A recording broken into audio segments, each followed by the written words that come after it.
Howdy guys, this is Jerry from Texas, and today I wanted to do a quick video tutorial, and this is probably going to end up being two videos, and I wanted to talk about plugs, and specifically I want to talk about the new guy in the hobby, and he's just come in, bought himself his first RTR, and if he was able to buy his car from like a Traxxas or an ECX or one of these that comes with everything he needs in the box, then this is probably something might not deal with right away.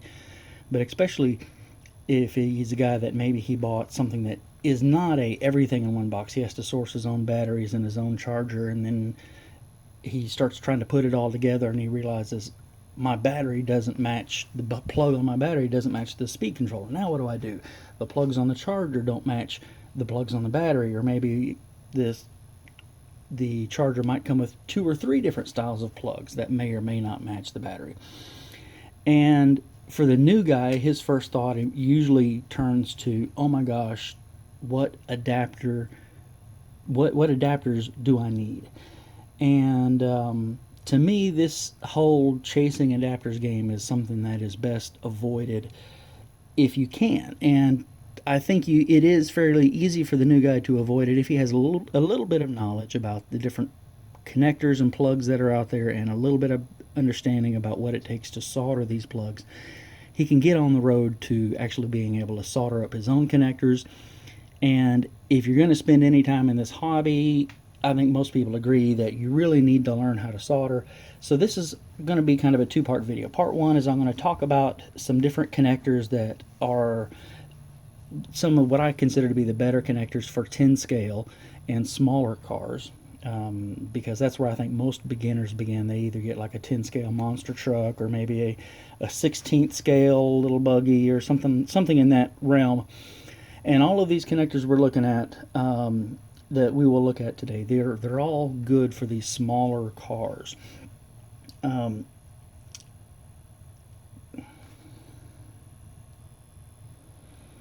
So first off, let's look at different styles of connectors. One of the older styles of connectors that's on the market is this first one that's right over here. This is some people call this a Tamiya connector, or a Molex connector. It's a plastic housing. If I can get the light in there, you can kind of see how it has that little triad look on the inside. That the bullets inside here are stamped metal. They're thin metal. They're stamped. The connections on the wire side are crimped connections, and in a lot of cases those crimps are put on even without even trimming the insulation. That the crimp is designed to cut through the insulation. And these are great for being really, really cheap, and that's about all they're good for. They don't have a very good current carrying capacity, and they don't last very long. You can see this side here, the bullet is made up of the metal is formed into a round bullet. The other half of this plug is formed. Here's one that's kind of similar, if I can get the camera to focus in there. It's a sleeve that is slitted across the top, and so that bullet slides into the sleeve and it expands open. Now that sleeve expands open a little bit, and after it's been plugged several times, that sleeve will fatigue and it'll stay open, and so you get a bad electrical connection.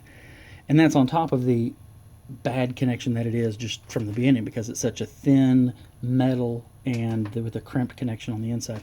So these plugs, they tend to die an early death. They cause problems, and generally I don't really recommend these plugs. That if you have a model that has these on the battery, an adapter is not going to help you, because this plug will wear out quickly, and then there's no adapter in the world that can help you once the plug wears out. The plug has to be replaced. If you get a somewhat better model, I guess before I move on to that, and just as a kind of a side note, I've been getting some less expensive cars from different Chinese vendors here recently to test, and they've been coming with some really oddball connectors here also, So this is kind of just another point that if you're playing the adapter game, you're going to be coming across non-standard plugs continuously, and so eventually you're going to have to kind of deal with all these non-standard plugs. And you can see here I did kind of make myself my own adapter, and that was for this battery here, and that's going to be in the part 2 video. I'm actually going to take this plug and lop it off and solder one of these styles of connectors on to kind of show how soldering is not something, if you get the right type of plug, soldering is not something to be afraid of. These next 3 here are the 3 that I consider to be the better of the 10 scale plug choices, and I'm going to talk a little bit about all 3 of them. And then I have this last plug over here is what I use for my 8 scale cars, and then I have some just regular open bullet style plugs here, just kind of show another style. Some people like using just plain bullets with no housing on them. But these 3 here are the main 3 that, especially for a beginner, that I would recommend for them to pick one of these 3. And I'm going to start over here with this blue plug, because this to me is the best beginner's plug, and I'm going to start with that. So just in case y'all get bored throughout the video after I finish talking about this, you know what my opinion is, and y'all can kind of ignore the rest of these plugs. But to me, a beginner should look to this plug and no further. This plug is called an EC3, this style of plug. And if the camera will kind of focus on it, you can kind of see there's some writing on the side of the plug there that says, helps if I get it in the middle of the frame. There it is, EC3, and with a plus and a minus. And these EC3 plugs were designed, and they're primarily marketed through a company called E-Flite. They're part of the Horizon Hobbies family. That Horizon Hobbies also includes car brands like ECX and Losi and Viterra, and a bunch of different flyer brands that I don't even know about because I don't really do much flying. And this EC3 is part of a family of plugs. This is the EC3 because it has a 3.5mm bullet. There's also a EC2 with a 2mm bullet and an EC5 with a 5mm bullet. And the 2s are for very small models with small batteries and small motors, and the 5s are for 8th scale style cars, a much bigger plug, much more current. But these EC3s are great plugs for 10th scale cars.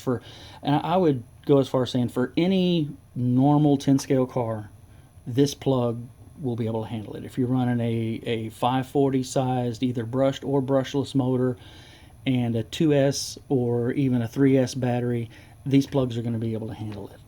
Okay, they've got good electrical capabilities. They have this what they call a bird cage style. If you can see the plug here kind of has this let's see, get it to focus there, kind of has that ribbed look to it. It's what they call a bird cage style, and the bird cage, some people don't really care for the bird cage style. They think they make the argument that it wears out a little bit quicker than some other styles. And the bird cage does have a little bit higher resistance than some other style of plugs, but they're very reliable. And the other thing that I like about these EC plugs is if I flip over to the back side of them, you can see there's a cup. And this cup is where the wire lands. When you go to solder a new set of plugs up, your wire will fit inside the cup, and then you can kind of work with getting some solder in the cup, and it's very easy to make a good joint and a clean joint. And as long as I'm kind of mentioning soldering, and this is one of the big reasons why I think these are a great beginner's plug, is for the very reason what I'm holding in my hand is the metal parts of this plug are not connected to the plastic housings. So you can solder on this plug, put as much heat as you need to make the solder joint work, and then let it cool off. And after you get a good solid solder joint, then you can plug it into the housing. And it ends up being a very professional looking plug. And you can see here I'm not even using heat shrink, and I have no exposed conductor. The wire is not exposed at all. There's one of them, and then here's another one here with a little bit larger gauge wire that this is another one I put together, and you can see how clean that looks. Okay, no heat shrink needed, and it's very easy to put together. And once you get them soldered up, you just snap them into the housing, and they just work beautifully. One other negative with these EC plugs is that sometimes they get kind of stiff when you plug them and unplug them. They take a fair amount of force to plug and unplug. But those are really the only two negatives that I see with this plug, is that they can be stiff to plug and unplug, and that some people will complain that this birdcage style plug wears out a little bit quicker than some other style plugs and has a little bit more resistance. But in reality, I don't think that's going to matter much to the new guy. That the small amount of resistance increase is not a big deal. And when I'm talking birdcage versus whatever else, here's one of these other bullets, and you can see it's a solid circle bar with some slots cut in, some grooves cut in, and so this gives a little bit more surface area. And if these ever become fatigued and don't contact very well, you can expand them open like a flower a little bit and make the joint strong again. You just have to be careful that, let's see which one of my plugs over here is it. Like this one here, one of those bars just snapped off though. It got out of whack on me, and so you have to be careful with that with this style of plug. Okay, and that kind of leads me on into my second plug is that I like for small cars. This yellow plug here is an XT60, and Hobby King, an online vendor, they like to take credit for creating this plug, and it is an open source plug. They did not patent it, and if you look at it, it uses very similar 3mm bullets as the EC3. They fit in interchangeably. These bird cages are a little tight to get out. But if you can look in here on the plug here, you can see that this has, instead of a bird cage, it has that solid bar that's been cut into 4 lobes. So in theory, these ought to have a little bit longer life than the EC plugs. But again, for most beginners, I don't think the long life difference will make a big difference.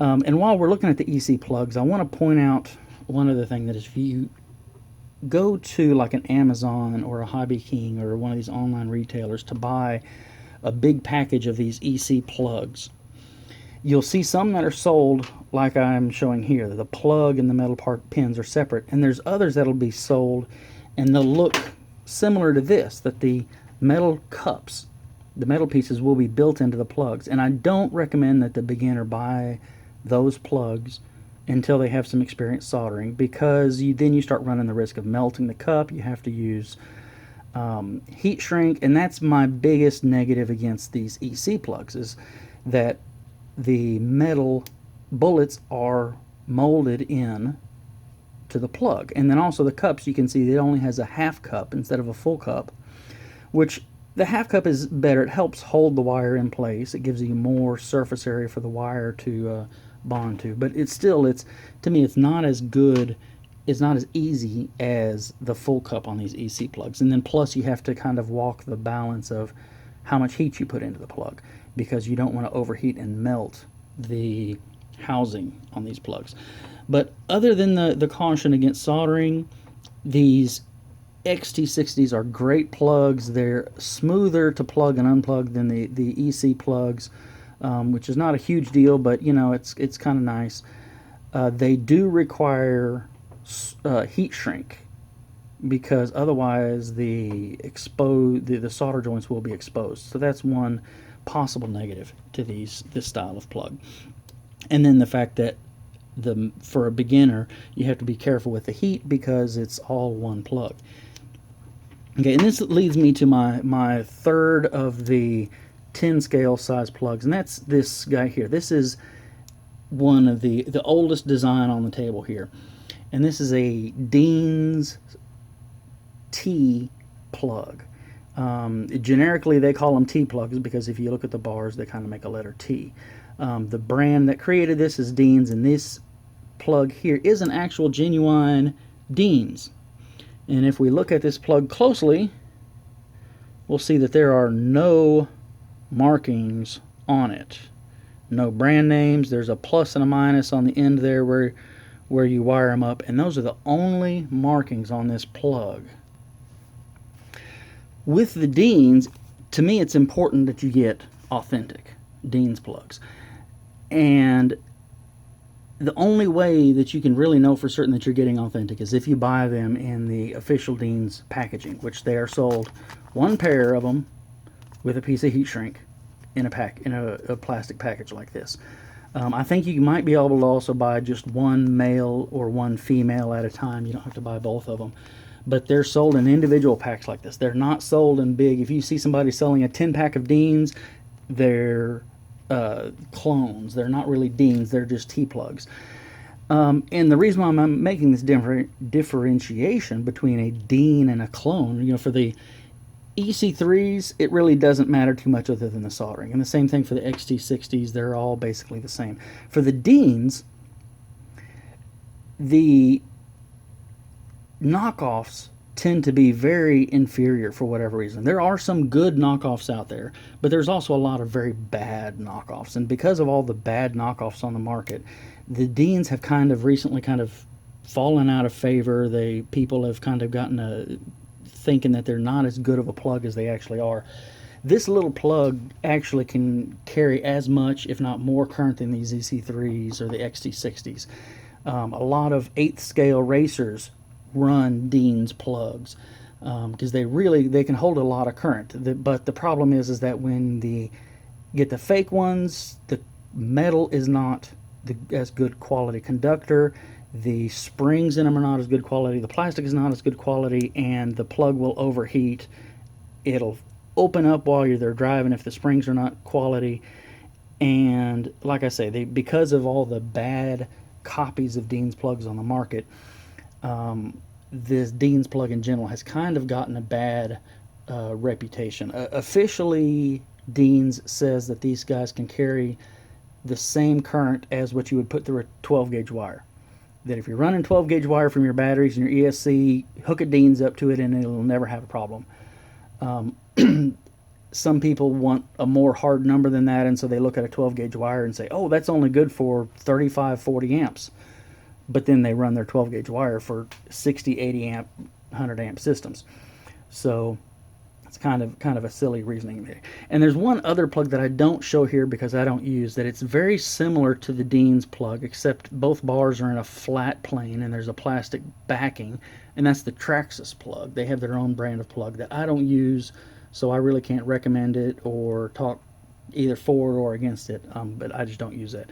Now the Dean's plug, from a beginner standpoint, like I say, it's a great plug, but from a beginner standpoint, they are difficult to solder. You can see how small this plug is next to the XT60 or next to the EC3s. That makes it somewhat difficult to solder. These poles are very close together, and then you need heat shrink on them. Here's one that I've soldered up on a speed control. You can see with the wire, that's kind of a small gauge wire. Let's see, here's one with a little bit bigger wire. But I ran these plugs for years and years and years.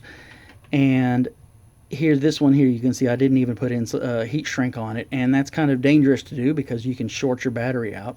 And you can see how close together those conductors are. But I ran this particular speed controller. I actually raced this controller for many, many years back in the 90s when Dean's plugs were simply the best and the only choice on the market. But I don't really recommend them to beginners. Where did my loose one go? Here it is. Because of these flat bars. They're difficult to solder on. Of these three plugs, they're the most difficult to solder, and they're a very good plug, but again, for a first-time beginner, never worked in the hobby before, you need to be able to solder with confidence.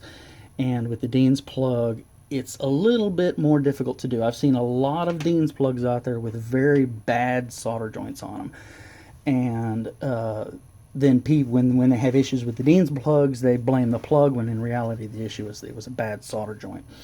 And with the EC3s, they're so simple to solder, the bad solder joint argument goes out the window almost. They're so simple to get them soldered correctly. So that's going to be my part 2, is I'm going to do a soldering video. And we're going to take this battery here and we're going to lop that plug off of there, not the balance lead plug, but we're going to lop this plug off of here, and we're going to put an EC3 plug on there. And then also I'm going to talk about some of the tools we need for soldering, also some of the stuff that you need, and then some of the stuff that's just good to have that makes life easier when you solder. Okay, so that's all for this video. I went on a little bit longer than what I had planned on, but I hope y'all got some good information out of this. Okay, see y'all later. Bye bye.